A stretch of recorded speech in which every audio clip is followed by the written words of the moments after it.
आप सभी लोगों को राम राम और कृष्ण जन्माष्टमी की हार्दिक शुभकामनाएं। हाल फिलहाल मार्केट में अफरा तफरी मची पड़ी है, दुनिया भर का कलेश फैला रखा है E20 फ्यूल को लेकर। जिन लोगों को अंदाजा नहीं है कि E20 फ्यूल क्या होता है, कम शब्दों में बताऊं तो E20 में E का मतलब है इथेनॉल और 20 का मतलब है 20%। 20% इथेनॉल पेट्रोल में मिला के हमें बेचा जा रहा है और हमारी गाड़ी में वो डलेगा, और वो डलने के बाद में क्या दिक्कत होगी क्या नहीं होगी, पूरा कलेश यहीं इर्द गिर्द घूम रहा है कि E20 फ्यूल से हमारी गाड़ी खराब हो जाएगी, माइलेज कम मिल रहा है, परफॉर्मेंस खराब हो गई है, पार्ट्स खराब हो जाएंगे, फलाना ढमाका रुक रुक के झटके दे के चल रही है। 25 लोग 25 बातें, और कहीं पर भी किसी भी जगह पर एग्जैक्टली सही बात पता नहीं चल पा रही है। दिमाग चक्रगिद्धनी हो गया है पता करने में सही बात। हो सकता है आपको शायद इस वीडियो से सही और सटीक बात पता चल जाए। तो देखते हैं E20 के बारे में क्या कुछ है। देखिए, जो कन्फ्यूजन इस समय मार्केट में फैला हुआ है ना, उस कन्फ्यूजन को खत्म करने के लिए गवर्नमेंट ने कुछ क्लेम्स किए हैं कि ये गलत बात है, ये सही है, ऐसा नहीं ऐसा है, ऐसा कह लो कि मिथ जो हैं उन्हें खत्म करने की कोशिश की है। इस वीडियो में हम उन सभी क्लेम्स को डिस्कस करेंगे और देखेंगे कौन सा क्लेम कितना सही है और कितना गलत है। ठीक, पर्दाफाश होगा बॉस। सबसे पहला क्लेम जो गवर्नमेंट ने करा है ना, वो ये करा है कि E20 फ्यूल यूज करने से आपकी गाड़ी का जो माइलेज है उसमें हल्का फुल्का ड्रॉप होता है, मार्जिनल डिक्लाइन होता है। और ये मार्जिनल डिक्लाइन कितना है, ARAI ने बताया है। अगर आपके पास E20 गाड़ी है, मतलब E20 कंप्लाइंट, तो 1 to 2% का डिक्लाइन होगा, और नॉन E20 है तो 3 to 6% का डिक्लाइन होगा। ठीक है। दूसरी बात गवर्नमेंट ने जो कही है वो ये कही है कि भाई 2009 से कुछ ऐसे मैन्युफैक्चरर्स हैं जो इंडिया में पहले से ही E20 गाड़ियां बेच रहे हैं, तो इस तरह के ओनर्स को तो परेशान होना ही नहीं चाहिए, उनकी गाड़ी तो E20 कंप्लाइंट पहले से ही है।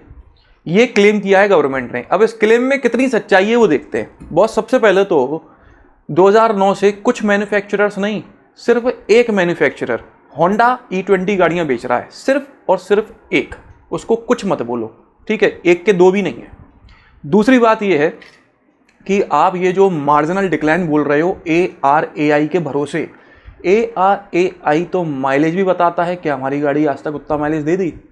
ARAI अगर 25 kmpl माइलेज क्लेम करता है तो वो गाड़ी 19, 20, 21 के आसपास निकाल रही होती है।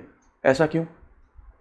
यहां पर भी तो ARAI 1 to 6% क्लेम कर रही है कि इतना डिक्लाइन होगा, लेकिन रियल लाइफ में जिस तरह से गाड़ी माइलेज कम दे रही होती है उसी तरह से रियल लाइफ में ये डिक्लाइन भी इतना नहीं है, कहीं ज्यादा है। 20% तक का माइलेज पर डिक्लाइन देखा जा रहा है रियल लाइफ में। कुछ लोगों को 10% दिख रहा है, कुछ लोगों को 15, कुछ लोगों को 20% दिख रहा है, कुछ लोगों को गवर्नमेंट के हिसाब से अप टू 6% दिख रहा है। ये माइलेज डिक्लाइन क्यों ना दिखे? इसलिए दिखेगा क्योंकि जो इथेनॉल होता है उसकी एनर्जी डेंसिटी कम होती है। एनर्जी डेंसिटी कम होने से मतलब ये है कि इंजन को वही पावर, वही टॉर्क, वही परफॉर्मेंस देने के लिए एनर्जी की जो जरूरत है वो एनर्जी उसे चाहिए। एनर्जी डेंसिटी कम है तो ज़्यादा फ्यूल खर्च होगा वही एनर्जी क्रिएट करने में। ज़्यादा फ्यूल खर्च होगा तो गाड़ी माइलेज कम देगी। आप पूरी साइकिल को समझिएगा, बड़ा सिंपल सा कंसेप्ट है। ये कोई कंसेप्ट देखिए, मैं कोई एक्सपर्ट नहीं हूँ, मैं कोई साइंटिस्ट नहीं हूँ। मैंने भी जो भी रिसर्च कर रखी है उसके हिसाब से आपको बता रहा हूँ, और जहाँ से भी जो भी कुछ पढ़ा है मैंने, सबकी सोर्स में डिस्क्रिप्शन बॉक्स में छोड़ दूंगा। आप मेरी कई हर एक बात को क्रॉस चेक कर सकते हो डिस्क्रिप्शन बॉक्स में जाके, वहाँ के आर्टिकल को पढ़कर। तो ये क्लेम जो गवर्नमेंट कर रही है कि 1 to 6% का ही डिक्लाइन होगा, ये क्लेम पूरी तरह से सही नहीं है। कुछ लोगों को इतनी डिक्लाइन हो सकता है मिल रहा हो, पर कुछ लोगों को इससे ज़्यादा भी डिक्लाइन देखने को मिल रहा है। ठीक है। दूसरा क्लेम जो गवर्नमेंट ने किया है वो ये कि हम क्यों नहीं कर सकते, हम ब्लेंडेड पेट्रोल यूज क्यों नहीं कर सकते। इंडिया के अलावा दुनिया भर में कई सारे ऐसे देश हैं जहां पर इथेनॉल ब्लेंडेड पेट्रोल यूज किया जा रहा है। फॉर एग्जाम्पल ब्राजील, वहां पर E27 फ्यूल यूज हो रहा है सालों से बिना किसी दिक्कत के। इसके अलावा जो ऑटो मैन्युफैक्चरर्स यहां पर हैं, हुंडई, टोयोटा और होंडा, वो भी ब्राजील में है। तो भाई हमारे पास कंपनीज भी हैं, और ब्राजील जब ये सब कर सकता है तो हम क्यों नहीं कर सकते, ऐसा गवर्नमेंट का कहना है। अब इस फैक्ट को भी थोड़ा चेक कर लेते हैं। भाई साहब, आपने ये जो एग्जाम्पल दिया है ब्राजील का, बिल्कुल सही बात है कि वहाँ पर E27 फ्यूल यूज़ हो रहा है और हम क्यों नहीं कर सकते। ये दोनों ही बातें बिल्कुल सही हैं, लेकिन आपने पूरी बात नहीं बताई। पूरी बात मैं बताता हूँ। ब्राज़ील कोई एकदम से आज E27 फ्यूल यूज़ करना शुरू नहीं किया है। 1975 में इथेनॉल ब्लेंडेड स्कीम उन्होंने अप्लाई कर दी थी, और 1980 से तो ब्राज़ील में वो गाड़ियाँ आने भी लगी थी जो किसी भी तरह के ब्लेंड पर चल सकती हैं और कोई दिक्कत उनमें नहीं आएगी, तो लोगों ने पैनिक नहीं किया। और सबसे बड़ी बात वो ये है कि ब्राज़ील में जो E27 फ्यूल है वो पेट्रोल से 25 से 35% सस्ता मिलता है। मतलब अगर आप पेट्रोल डलवाने जा रहे हो तो पेट्रोल 100 रुपये लीटर है, तो E27 फ्यूल जो है वो 70 रुपये लीटर होगा। अगर इतना प्राइस डिफरेंस इंडिया में लोगों को मिले तो भाई ये पूरा कन्फ्यूजन ही खत्म हो जाए, लोगों के मन से अपने आप डर निकल जाएगा। जब 30 रुपये प्रति लीटर सस्ता मिलेगा तो हर कोई डलवाएगा भाई साहब, किसी को दिक्कत नहीं होगी, कोई सवाल नहीं जवाब नहीं करेगा, आप सस्ता कर दो, आप क्यों बेच रहे हो उसी प्राइस में। दूसरी बात यह है भाई, ब्राज़ील जो है वहाँ पर आप पेट्रोल पंप पे जाओगे तो डिस्प्ले लगा हुआ है जगह जगह पे, ये E27 फ्यूल है, ये E20 फ्यूल है, ये E10 फ्यूल है, आपको जो डलवाना है आप डलवा सकते हो। उसके बाद भी अगर लोगों के मन में डाउट है किसी भी चीज़ को लेकर, गाड़ी ख़राब हो सकती है या फ्यूल सही है ख़राब है जो भी है, तो कंज्यूमर अवेयरनेस प्रोग्राम इन्होंने चला रखे हैं। वहाँ पर आपके जो भी डाउट क्वेश्चंस वगैरह हैं बिल्कुल क्लियर कर दिए जाते हैं, जैसे कोई भी मिसकम्युनिकेशन मिसगाइडेंस ब्राज़ील में देखने को नहीं मिल रहा। आपने क्या करा भाई, 20 साल में ही E20 अप्लाई कर दिया इंडिया में, डाउट्स और कन्फ्यूजन से गए भाड़ में। बस आपने कह दिया कि कुछ नहीं होगा गाड़ी में, हम कह रहे हैं, बड़े भैया कह रहे हैं आपकी गाड़ी में कुछ नहीं होगा, कुछ नहीं होगा। ये कोई तरीका होता है यार, ऐसे थोड़ा ना होता भाई। तीसरा क्लेम जो गवर्नमेंट कर रही है वो ये कर रही है कि E20 फ्यूल यूज करने से आपकी गाड़ी का कोई भी पार्ट खराब नहीं होता है। एग्जैक्टली क्या कहती है गवर्नमेंट, देखते हैं। In most parameters, every parameter नहीं, in most parameter including drivability, startability, metal compatibility, plastic compatibility, there are no issues. मतलब कि कोई इशू नहीं है भाई, किसी भी तरह का मेटल हो, प्लास्टिक हो, रबर हो, चलाना हो, चालू करना हो, कुछ भी करना हो, कोई इशू नहीं आएगा आपकी गाड़ी में E20 यूज़ करने से, ऐसा गवर्नमेंट कहती है। हाँ, अगर आपकी गाड़ी बहुत पुरानी है तो कुछ प्लास्टिक और रबर के पार्ट्स हैं वो आपको एक समय के बाद रिप्लेस करवाने पड़ेंगे, जो बहुत सस्ते आते हैं और रूटीन सर्विसिंग में चेंज हो जाएंगे। और ये गवर्नमेंट जो कह रही है वो निराधार नहीं कह रही है, एक आधार पर कह रही है, और आधार है रिसर्च। और रिसर्च करी है किसने? ARAI, Indian institute of petroleum और इंडियन ऑयल कॉरपोरेशन की R&D टीम ने रिसर्च करा है और ये पाया है कि E20 फ्यूल यूज करने से आपकी गाड़ी में कोई भी एबनॉर्मल वियर एंड टियर नहीं होता है। ये तो गई एक बात, और ये बात काफी हद तक सही भी है कि एबनॉर्मल वियर एंड टियर नहीं होता है, ये बात काफी हद तक सही है। इस क्लेम को थोड़ा क्रॉस चेक करते हैं। देखिए, इथेनॉल जो है ना वो नेचर में कोरोसिव होता है, हाइग्रोस्कोपिक होता है और स्ट्रॉन्ग सॉल्वेंट होता है। मेरा कहने का मतलब है देसी भाषा में आपको समझाऊं तो इथेनॉल मॉइस्चर को अट्रैक्ट करता है। अगर आप लंबे समय तक अपने गाड़ी के फ्यूल टैंक में E20 फ्यूल भरवा कर छोड़ देते हो तो वो फ्यूल जो है ना 3 पार्ट्स में डिवाइड हो जाएगा। मॉइस्चर इकट्ठा होने की वजह से फ्यूल में पानी इकट्ठा हो जाता है, तो सबसे पहली लेयर पानी की बन जाएगी, उसके ऊपर अल्कोहल मतलब कि इथेनॉल की लेयर बन जाएगी और उसके ऊपर पेट्रोल की लेयर बन जाएगी। फेस सेपरेशन हो जाएगा।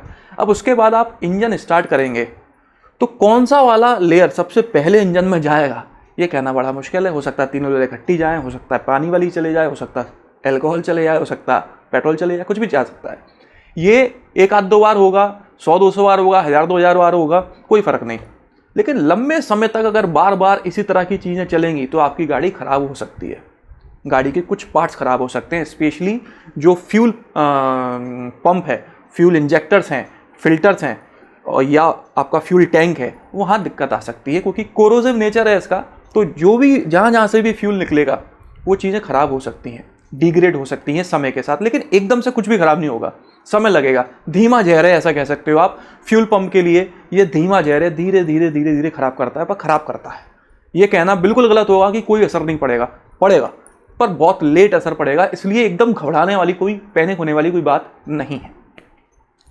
इसके अलावा ये स्ट्रॉन्ग सॉल्वेंट है, जैसे कि मैंने आपको बताया। स्ट्रॉन्ग सॉल्वेंट से मतलब है कि इसको एज अ क्लीनर यूज़ कर सकते हैं। इथेनॉल जैसे कि आपका फ्यूल टैंक है, उसमें कार्बन डिपॉजिट्स होंगे, अंदर की लेयर में कुछ गंदगी होगी जो चिपकी होगी। जैसे ही ये E20 फ्यूल जाएगा, मतलब पहली बार में नहीं, धीरे धीरे E20 फ्यूल जाएगा तो वो गंदगी को ये साफ़ कर देगा, वहाँ से पूरी गंदगी निकाल देगा। आप सोच रहे हो यार ये तो अच्छा काम हो गया, पर असल में जो गंदगी निकली है वो कहाँ जाएगी? आगे जहाँ जहाँ फ्यूल जाएगा वहाँ जाएगी और जाके फंस जाएगी। एक तरह की हमारी बॉडी में पथरी बन जाती है, स्टोन्स बन जाते हैं, वैसे ही वहाँ गड़बड़ होगी। जो फिल्टर्स हैं, जो इंजेक्टर्स हैं, उनमें जाके ये गंदगी चिपक जाएगी और वो सही तरह से काम नहीं कर पाएंगे और इनडायरेक्टली आपकी गाड़ी की परफॉर्मेंस पर असर पड़ेगा। परफॉर्मेंस से मेरा मतलब है पावर, टॉर्क, माइलेज, घूम फिर के बात आ गई वहीं पे। तो इसलिए इथेनॉल के जो नेचर है केमिकली, वो कहीं ना कहीं भाई सबका अपना अपना नेचर होता है, इथेनॉल का अपना नेचर है। आप उसके नेचर को कितना दबा लोगे? कुत्ता तो कुत्ता ही होता है, हरामी तो हरामी होता है भाई। आप क्या कर लोगे? उसे डाल दोगे किसी को? एक जनरल बात थी, इथेनॉल से लेना देना नहीं है, दुनियादारी की बोल रहा था। चौथा क्लेम जो गवर्नमेंट ने किया है वो असल में क्लेम नहीं, जस्टिफिकेशन है एक तरीके का। लोगों से गवर्नमेंट ने ही कहा था कि इथेनॉल ब्लेंडेड फ्यूल सस्ता होगा। 2020 और 21 में नीति आयोग की रिपोर्ट आई थी जिसमें यह कहा गया था कि इथेनॉल पेट्रोल से सस्ता है, इसलिए E20 पेट्रोल से सस्ता होगा। लेकिन ऐसा हुआ नहीं। पेट्रोल के प्राइसेस में ही E20 पेट्रोल मिल रहा है। ऐसा क्यों? तो गवर्नमेंट ने यह जस्टिफिकेशन दिया है कि 2020 और 21 में नीति आयोग रिपोर्ट ने यह बोला था कि इथेनॉल पेट्रोल से सस्ता है, लेकिन अगर हम 2025 की बात करें तो इथेनॉल पेट्रोल से महंगा हो चुका है। उल्टा जो ऑयल कंपनीज हैं वो नुकसान में E20 पेट्रोल बना रही हैं और आपको बेच रही हैं पेट्रोल के सिमिलर प्राइसेस में, एनवायरनमेंट को स्वच्छ रखने के लिए। ये गवर्नमेंट का कहना है और अगर इसको क्रॉस चेक किया जाए तो ये सही भी है, क्योंकि 2020 और 21 और 25 में काफ़ी चेंजेस आ चुके हैं। दूसरी बात यह है कि जिस चीज़ की डिमांड होती है वो ऑटोमेटिकली महंगी हो जाती है।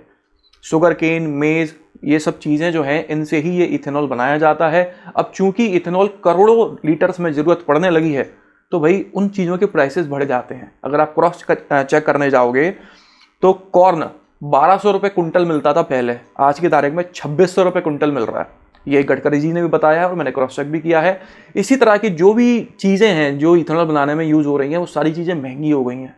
तो इथेनॉल अब पेट्रोल से महंगा हो चुका है, इसलिए पेट्रोल के प्राइसेस जो हैं E20 पेट्रोल के प्राइसेस वो कम नहीं हो पा रहे। पांचवा क्लेम जो गवर्नमेंट कर रही है वो ये कर रही है कि E20 फ्यूल यूज करने से आपकी गाड़ी की वारंटी पर कोई असर नहीं पड़ेगा। ये क्लेम बिल्कुल निराधार है भाई। जितनी भी नॉन E20 गाड़ियां हैं उनके ओनर मैनुअल उठाकर आप देखो, सब जगह पर लिखा हुआ है कि आपको वही फ्यूल यूज करना है जिसमें 10% से ज्यादा इथेनॉल ना हो। अगर 10% से ज्यादा इथेनॉल है और आप उसको यूज करते हो तो आपकी वारंटी वॉइड हो जाएगी, वारंटी बेअसर हो जाएगी। साफ साफ बड़े अक्षरों में लिखा हुआ है गाड़ियों के ओनर मैनुअल में। हमने गाड़ी कंपनी से खरीदी है, कंपनी वाला ही मना कर रहा है, तो कैसे कर लें हम? ये कंफ्यूजन आपको खत्म करना चाहिए था। ये बात जो आपने स्टेज पे बैठ के बोली है ये आपको नहीं, कंपनी वालों को हमसे बोलनी चाहिए थी, तब हम मान सकते थे कि आपकी वारंटी वॉइड नहीं होगी। आप बोले ना कंपनी वालों से, जितनी भी कार ब्रांड्स हैं आपको उनसे बोलना चाहिए कि कस्टमर्स पर ईमेल पहुंचाएं या मैसेज पहुंचाएं और उसके जरिए बताएं कि E20 फ्यूल यूज करने से आपकी वारंटी वॉइड नहीं होगी, तब ये कंफ्यूजन क्लियर होगा। हम क्या कंपनी वालों पे जाते हैं, हमारा गाड़ी का कोई बॉडी पार्ट खराब हो जाता है और हम उसको चेंज कराना चाहते हैं, कंपनी कहेगी भाई आप तो E20 फ्यूल यूज कर रहे थे, ये तो वारंटी आपकी वॉइड हो गई है। तो हम क्या करेंगे? हम क्या किसी मिनिस्ट्री में फ़ोन लगाएंगे कि भैया ये बात कर लेना ज़रा, वो वारंटी करवानी थी? ये करेंगे हम? क्या आपके पास भी यही काम है और हमारे पास भी यही काम है? ऐसा नहीं होता ना। आपको कार ब्रांड से कांटेक्ट करना चाहिए था और ये बात जो आप बोल रहे हो वो आपको उन लोगों से हमें बुलवानी चाहिए थी, तब होती ट्रांसपेरेंसी, तब होता डाउट क्लियर। छठवां क्लेम जो गवर्नमेंट कर रही है वो ये कि E20 फ्यूल यूज करने से आपकी गाड़ी की परफॉर्मेंस पर पॉजिटिव इंपैक्ट पड़ेगा, ज़्यादा पावर और ज़्यादा अच्छी परफॉर्मेंस मिलेगी, जो कि सही बात है। क्योंकि E20 पेट्रोल में जो ऑक्टेन नंबर है वो 91 से बढ़कर 95 हो गया है, जिसकी वजह से आपकी गाड़ी की परफॉर्मेंस में इंप्रूवमेंट देखने को मिलेगा, खासकर आपको ज़्यादा पावरफुल लगेगी। और यही वजह है कि पावर और माइलेज दोनों एक दूसरे के इन्वर्सली प्रोपोर्शनल होते हैं। ज़्यादा पावर अगर मिल रही है तो माइलेज ऑटोमेटिकली कम हो जाएगा, तो घूम फिर के बात वहीं आ जाती है, माइलेज कम होगा। सातवां क्लेम जो गवर्नमेंट कर रही है वो ये है कि अगर आप E20 फ्यूल यूज़ करते हो तो आपकी गाड़ी में कोल्ड स्टार्ट इश्यूज नहीं होंगे। कोल्ड स्टार्ट इश्यूज से मतलब ये है कि आपने देखा होगा ठंडों के सीजन में कभी कभी गाड़ी चालू करने में मशक्कत करनी पड़ती है, उसी को कोल्ड स्टार्ट इशू कहते हैं। तो ये आपकी गाड़ी में नहीं होगा अगर आप E20 यूज़ करते हो, तो गवर्नमेंट का ऐसा कहना है। ये कहना किस हद तक सही है वो देख लेते हैं।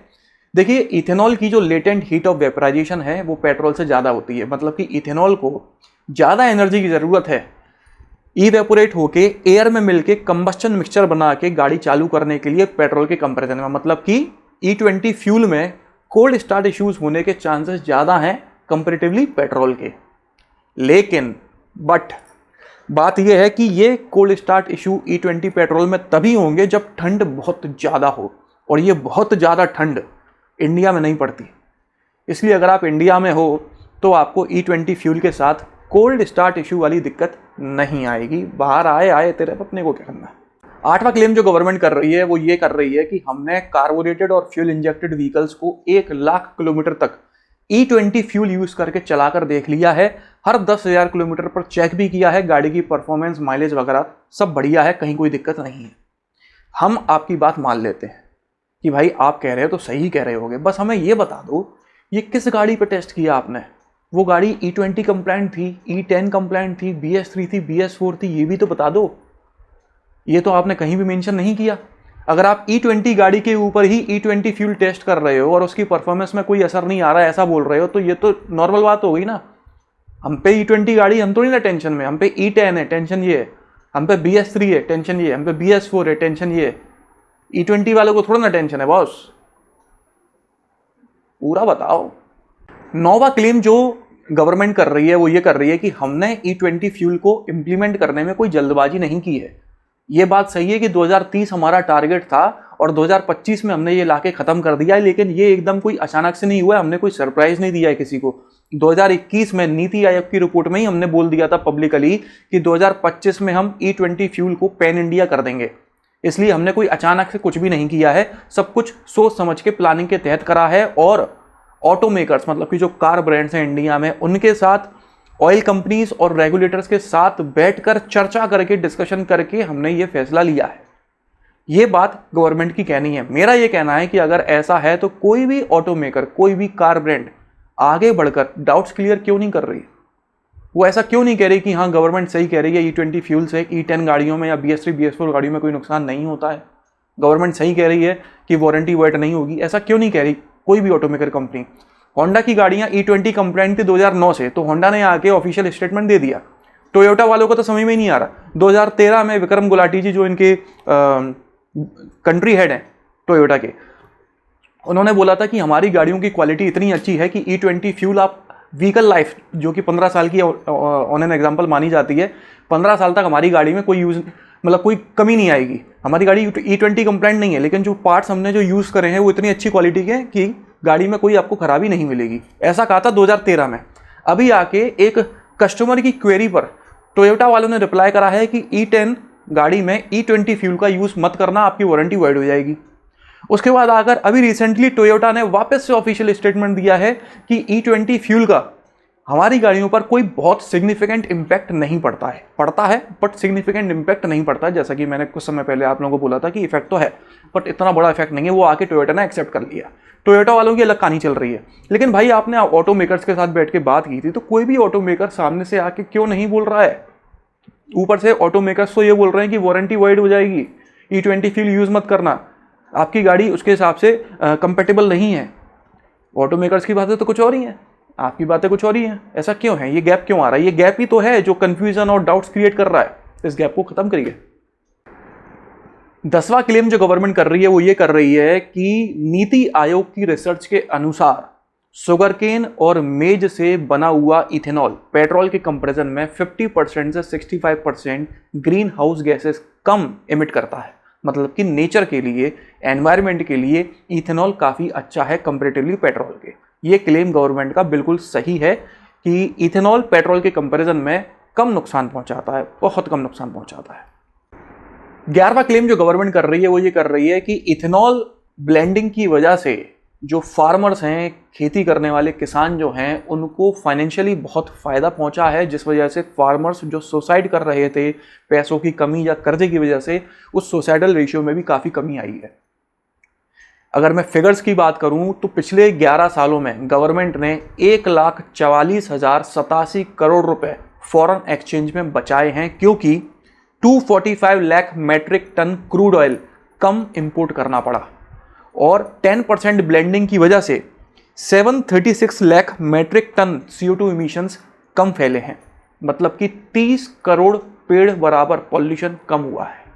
ठीक है, इसके अलावा 20% ब्लेंडिंग अगर हम शुरू करते हैं अभी से, तो इस साल के जितने भी महीने बचे हैं उतने बचे हुए महीनों में ही फार्मर्स तक 40,000 करोड़ रुपए पहुंच जाएगा शुगर केन और मेज के बदले, और फॉरेन एक्सचेंज में 43,000 करोड़ रुपीस गवर्नमेंट को फायदा होगा। तो ये थे गवर्नमेंट के द्वारा किए गए 11 क्लेम्स और उनकी सच्चाई जितनी भी थी सारी मैंने आपको बता दी। कुल मिला के मोटा मोटा देखा जाए तो गवर्नमेंट को, एनवायरनमेंट को और फार्मर्स को, तीनों को फायदा है चारों तरफ से लपक के। बात करें हम अपनी आम पब्लिक की, मिडिल क्लास की, ठीक है, तो भाई देखो ऐसा है कि जिनके पास E20 गाड़ी है या होंडा की गाड़ी है या डीजल है या CNG है, उनको तो कोई टेंशन है नहीं। अब जिनके पास non E20 non Honda petrol गाड़ी है उनके लिए दिक्कत है, और उनके लिए भी एक दिक्कत है सबसे बड़ी, वो है माइलेज।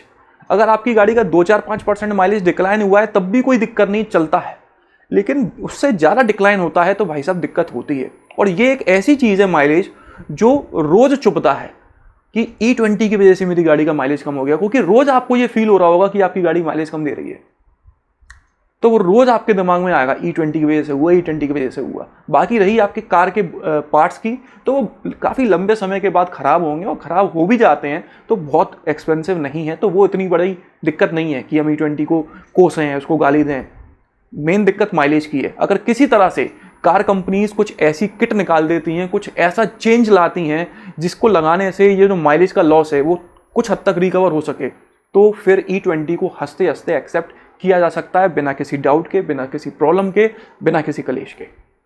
तो भाई बाकी दूसरी चीज़ जो मुझे लगती है वो ये कि गवर्नमेंट इंपोर्ट करके जितना भी लाखों करोड़ों पैसा बचा रही है, उसमें से थोड़ा पैसा अगर लगा के E20 फ्यूल को थोड़ा सस्ता बेचने लगे तो लोग अपने आप सवाल पूछना छोड़ देंगे।